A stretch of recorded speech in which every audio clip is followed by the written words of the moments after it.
Is Tulane a lateral move? It's Locked On Sunbelt.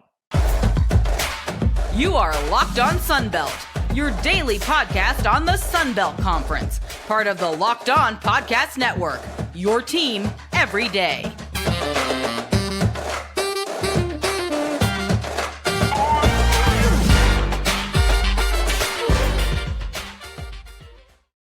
Welcome back to another edition of Locked On Sunbelt, your team every day. Today's episode brought to you by PrizePicks. Go to prizepicks.com/LockedOnCollege and use code LockedOnCollege for a first deposit match of up to $100. Daily fantasy sports made easy. All right, first and foremost, almost 70 subscribers in just the last 2 weeks. It's going to be close. We got 125-ish more to go to get to 1,000 before the end of the year.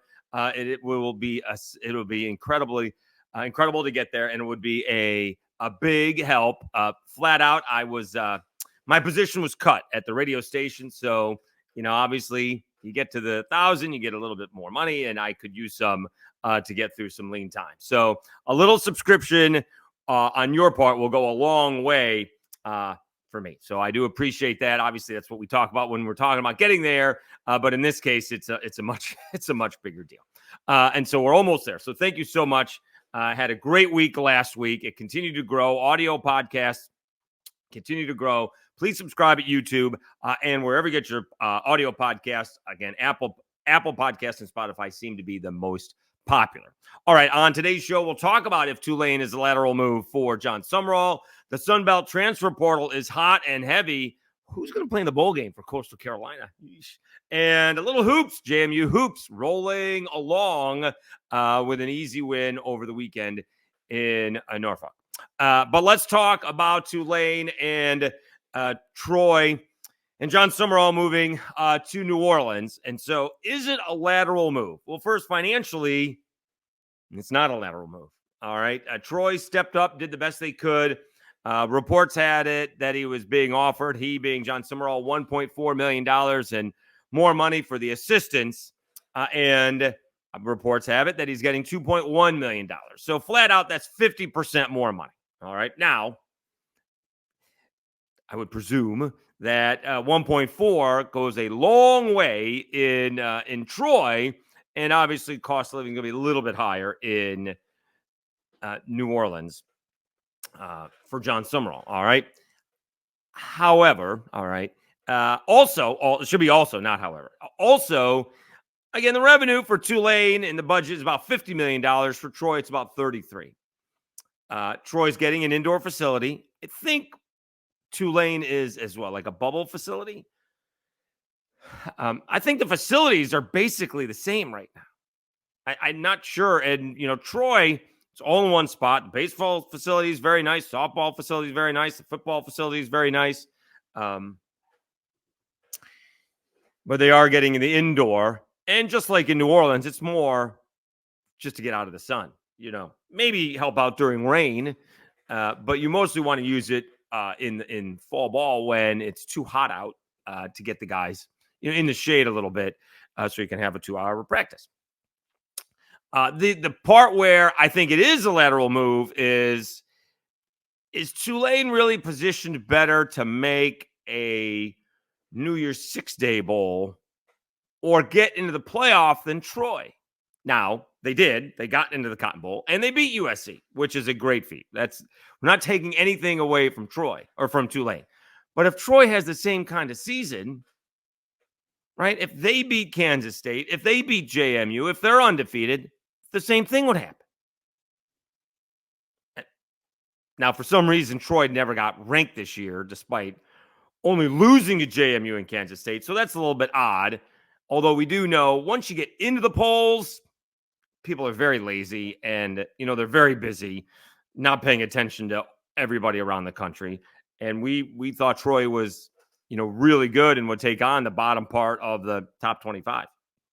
But I don't think that Tulane is in any better position to play in a playoff championship or New Year's 6-day bowl than Troy would be if they have the same amount of wins. It's not. Liberty just proved that this time around, right? You go undefeated, you're in a New Year's Six-Day Bowl. So I'm not sure positions them better. Now, you're in a major city. You're in a major league city, right? There's not a whole lot of, Miami is one of them. I guess I could go Georgetown, but that's mostly basketball. Is there another? Kansas State is right outside of Kansas City, and Kansas is outside of Kansas City, but those are in small college towns, suburbs of Kansas, if you will. Obviously, LA, the Pac-12 has major cities, professional cities with that's where most of the colleges are. They're not in college towns, they're in major cities. Out in the Pac-12, Eugene and Corvallis notwithstanding. But, here in the Sun Belt, and, Cincinnati, I guess, is one, right? That's a major league city. Yeah, that's a major league city. Houston, a major league city. Sure. But Houston, they don't do very well. Like, do they draw? I don't even think Sports Talk talks about Houston. And they're like a top college basketball program. They get overlooked. When I have a radio show, they talk everything but Houston basketball until it's March. So they get overlooked. Now, that's a little bit different than New Orleans, because they have all three major sports and soccer. Whereas, New Orleans has, the football, the Saints, not that great, and the always underachieving Pelicans. But nonetheless, and, for that fact of the matter, you're going to get overshadowed by LSU. LSU is just an hour up the road. I know Troy has Auburn right there as well. And then sort of on the other side of the state, on the other side of the state, it's Tuscaloosa. So you get overshadowed by that as well. And I didn't realize this, but Jon Sumrall had coached at Tulane. So he knows what it's about. So that's bad on my part. But it's a lateral move in some respects, and it's not a lateral move in other respects. It's a lateral move in the fact that Tulane and Troy are competing for the same spot. And, based on, record, I think each team would be able to represent. And, if they go undefeated, it'll be interesting to see who gets a spot. All right. Who's going to be the top G5, if you will. Money-wise, it is not a lateral move. It's a move up, money-wise. They got a better TV contract. They have more, a bigger budget. It would be interesting to know who the NIL deals are through. Certainly more potential in a city like New Orleans to have NIL deals, although it would mostly be restaurants. New Orleans does it have an industry? Honestly, isn't it? Am I going to start coughing again?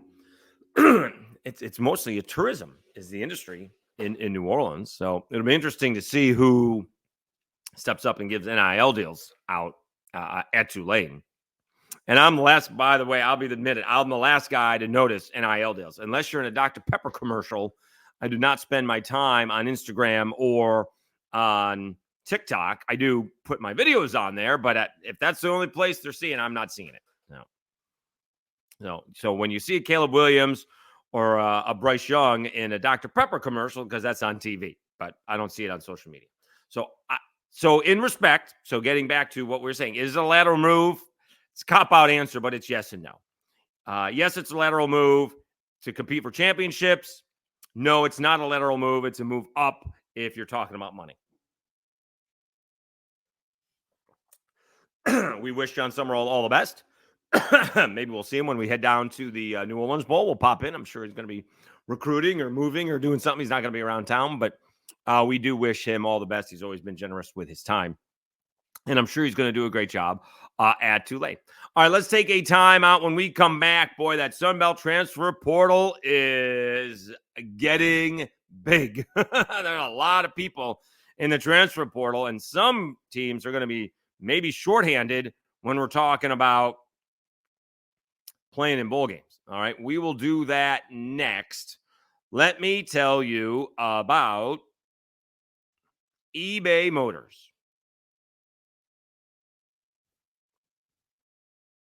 Passion, drive, and patience. What brings home the winning trophy is also what keeps your ride or die alive.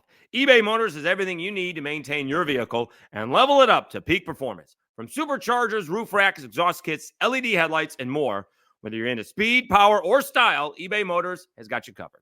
With over 122 million parts for your number one ride or die, you'll always find exactly what you're looking for. And with eBay Guaranteed Fit, your part is guaranteed to fit your ride every time or your money back. Because with eBay Motors, you're burning rubber, not cash. With all of the parts you need at the prices you want, it's easy to turn your car into the MVP and bring home that win. Keep your ride or die alive at ebaymotors.com. Eligible items only. Exclusions apply. eBay Guaranteed Fit only available to U.S. customers. All right, Dave Schultz, Lockdown Sunbelt, your team every day. Checking out this transfer portal, and I'm going by Howlraiser. Our buddy Jeremy Harper from Funbelt Sports PC. He's missing at least one kid from Louisiana, Kendra Gant. He got an offer from Houston, so to speak. So he's missing him. I know Jeremy's doing the best that he can, trying to keep up with 14 different teams. South Alabama did lose Colin Lacey, but I think the other guys in there, Chris Davis is a young wide receiver. Maybe it was a bad fit, but they haven't lost. I don't think they lost anyone too important. But what about Coastal Carolina? Is it 22 people? 1, 2, 3, 4, 5, 6, 7, 8, 9, 10, 11, 12, 13, 14, 15, 16, 17, 18, 19, 20, 21, 22. 22 players. Now, I know the quarterbacks, Grayson McCall is in there and Jared Guest is in there. That's a lot of players. Are you going to play walk-ons? I mean, your two deep is now walk-ons. That's going to hurt for a bowl game if those guys aren't playing. And someone's going to have to figure out the transfer portal, right? Because two things are getting hurt. Two sets of people are getting hurt. The people who think they are better than they are and trying to improve their situation when maybe they shouldn't and end up nowhere. And then the high school kids who are getting under-recruited. I did see a college coach. I don't know if it was Power 5 or G5, but it was a college coach who commented, and it was an anonymous thing. Here's the difference between high school kids and the transfer portal kids. The transfer portal kids know what they want, and they are upfront and honest. And a lot of these guys make a decision within a week or less. The high school kids are playing around. The high school kids want a little graphic out there. They want, they want you to, come begging a little bit. They kind of, you're never really sure. Where the transfer portal guys, according to this coach, kind of upfront and direct. It could be anything from, changing majors or just give me a shot to play or whatever the case may be. Who knows? But when you're doing 22 guys in the portal, and there seems to be over 100 out of the Sun Belt, that doesn't seem like I know that is that a lot with 100 with 14 teams, some more than others. I think Georgia State has a bunch. James Madison, although not that many from James Madison. We'll see if the new James Madison coach, Bob Chesney, can re-recruit Jordan McLeod. Maybe he can. A lot of guys from Marshall hitting the portal. Old Dominion, a lot hitting the portal. Troy doesn't have that many yet. It'll be interesting to see what happens with Troy. And a couple handfuls for ULM. Not awful. App State only has a few, a little bit more than a few. Arkansas State has a few. So some of these, Georgia Southern only has a couple. Although Bo Allen, the quarterback, did transfer out. All right. We're still looking for Marcus Carroll. I don't think he got let me see here. Hold on. Bold indicates all Sun Belt owners. All right. So one kid from Georgia State did. He's not on. Oh, Robert Lewis. Yes, he is on the list. Okay. Robert Lewis has committed to Auburn. See, it happens fast. I mean, Auburn may have quite, not to change podcasts, Chris Gordy, but Auburn may have quite the, and Zach Blackerby may have quite the wide receiver room with getting Robert Lewis from Georgia State and maybe Colin Lacey from South Alabama. So now with all of these potential young freshman guys coming in, now they may not be pressed into service immediately, and you let the Sun Belt veterans kind of lead the way, although the high school kids may be better athletes. So we'll see. But these guys got to be careful. They do have to be careful when they are going into the transfer portal. The grass is not always greener on the other side. All right. And most importantly, we just want these kids just to end up at a place, A, where they will be happy, and B, hopefully they will play some football. Sometimes it's you got to move down. Kids go to the SEC and maybe they belong in the Sun Belt. Maybe it is a bad spot. Maybe you ended up going away from home and you didn't want to be going away from home. All right. Maybe the other way around. Maybe you went to school at home and now you're looking to do a little bit better. Colin Lacey's a great example of that, right? I have to go back and look who Colin Lacey was being recruited as. But again, he was a running back at a really small Catholic school in Mobile, and now he's getting offers from Auburn. I'm going to take a wild stab. He wasn't getting offers from Auburn coming out of high school. Now, he's going to cash in on those offers, both literally and figuratively. So good for him. You have no idea why, other than the obvious reasons that they could be in a better spot or NIL money, right? Dylan Gabriel going to Oregon. I'm sure he's cashing in. And he may not be an NFL quarterback anyway. So you get a few more bucks. You play college, you get another degree. Maybe you go into coaching, or who knows what he may want to do.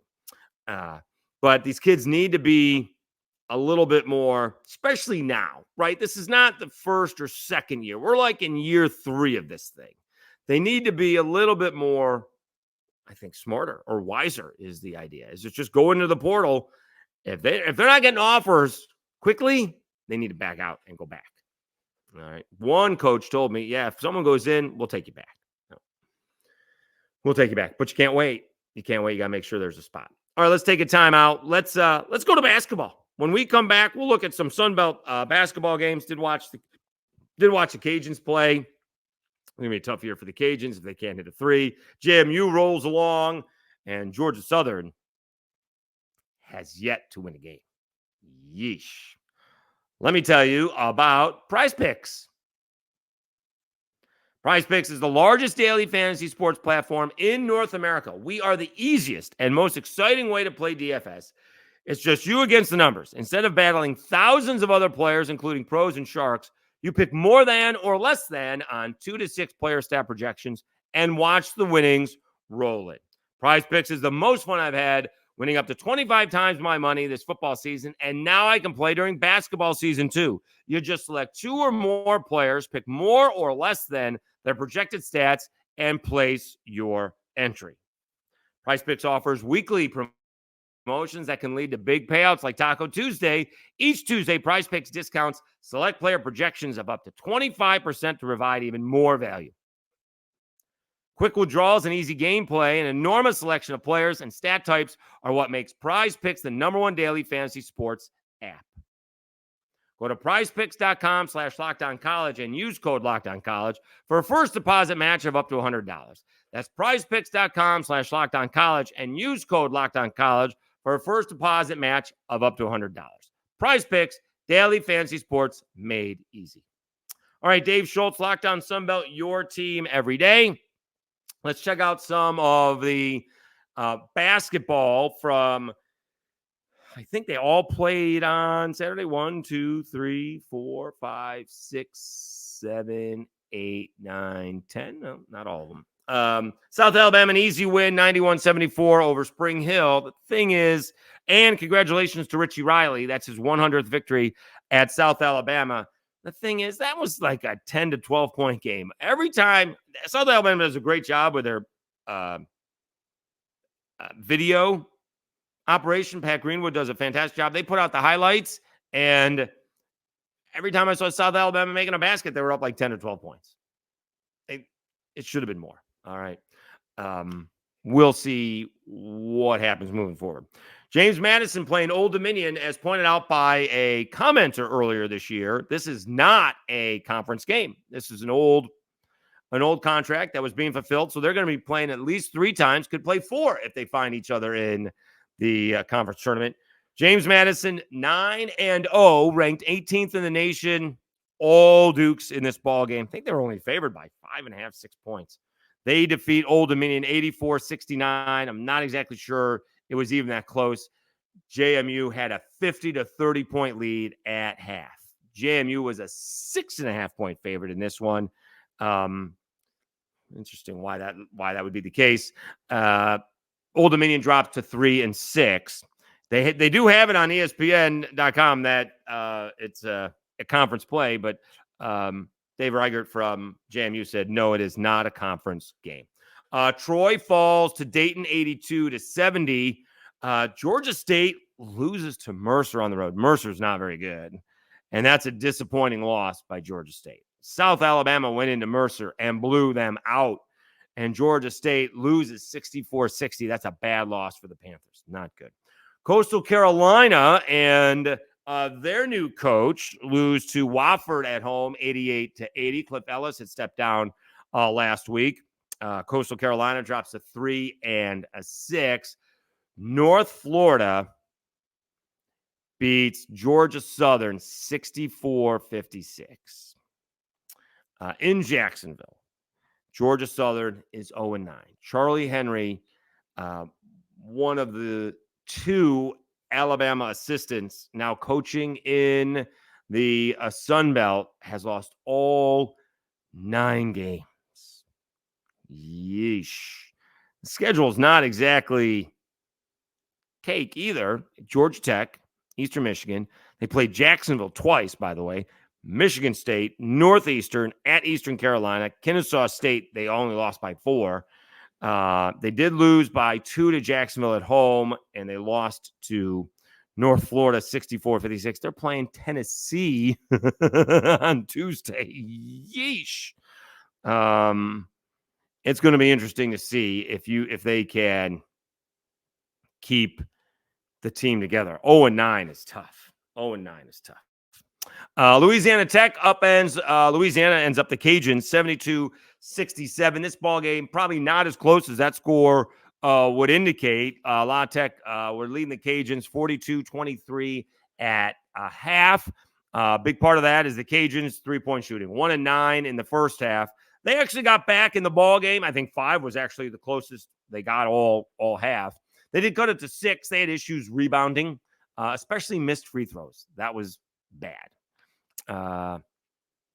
They did get out rebounded badly, 42-25. I'm not sure it was even that close at one point in time. They got back in the ball game because they hit their threes. They were 7-12 in the second half. Right now, I would tell you the Cajuns need to hit 10 threes a game to be in the game. Twice this year, they've hit 18. Routed lesser opponents, they need to hit 10 3-pointers to be in a basketball game. They do not have the size and the athleticism inside that they've had before, as a point where, the grass is not greener. Jordan Brown, unfortunately, things have not worked out apparently at Memphis, the Sun Belt Tournament MVP from last year. And I don't know what he can do. I don't think he can come back to the Cajuns. And that's really a shame because he would have been a star with the Cajuns, and they have some good outside shooting, and everything would have opened up, and they would have been the favorite to repeat. Instead, Jordan Brown's college basketball career is probably done, and the Cajuns are also suffering. So disappointing. Cajuns, they have a ball game this week. Eastern Kentucky is coming to the Cajun Dome, and then they're going to McNeese. In fact, they got a 3-game road trip. They're at McNeese, at Rice, and at Marshall. The McNeese game is going to be special. The Will Wade, Bob Marlin handshake should be interesting. That's a long time ago, but those of us do remember. All right, Southern Miss over Northwestern State, 83-74. Southern Miss 5-4. Arkansas State. Now, they struggle. This is a nice win, 87-68 over UAB.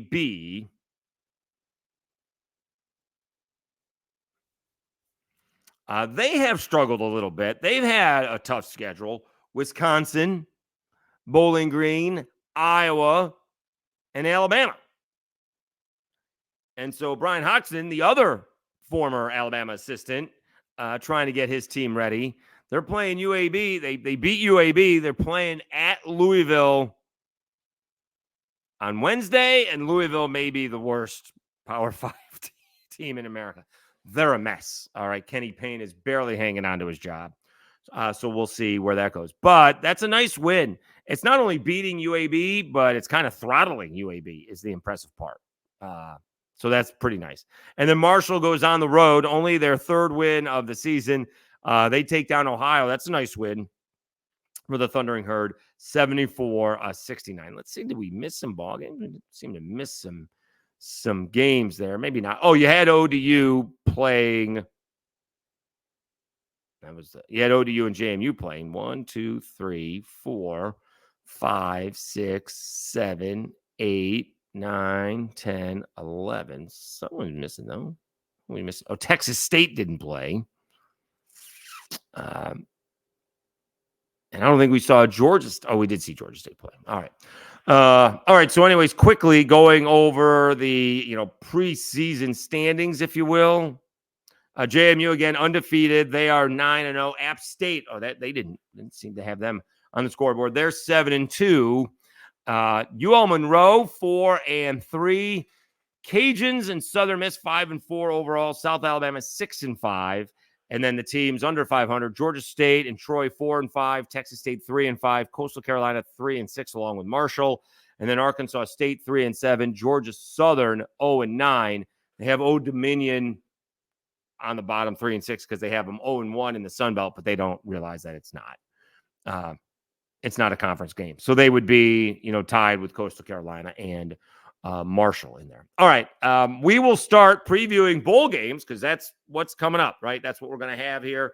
We'll have the bowl games this weekend. Hopefully plan is to be at the New Orleans Bowl on Saturday. So I will be live and in living color in New Orleans. All right. Thank you so much for tuning in to Locked On Sunbelt. Do appreciate all the subscriptions. Let's keep it going. It's going to be not easy, about 20 days to get to 1,000, but we'll try that drive for 1,000. Please spread the word. Do appreciate all the assistance. Means a little bit more to me now than maybe it did before, but I do appreciate it. So again, thanks so much for tuning in to Locked On Sunbelt, your team every day. Have a great week, everybody, and we'll talk to you again on Tuesday.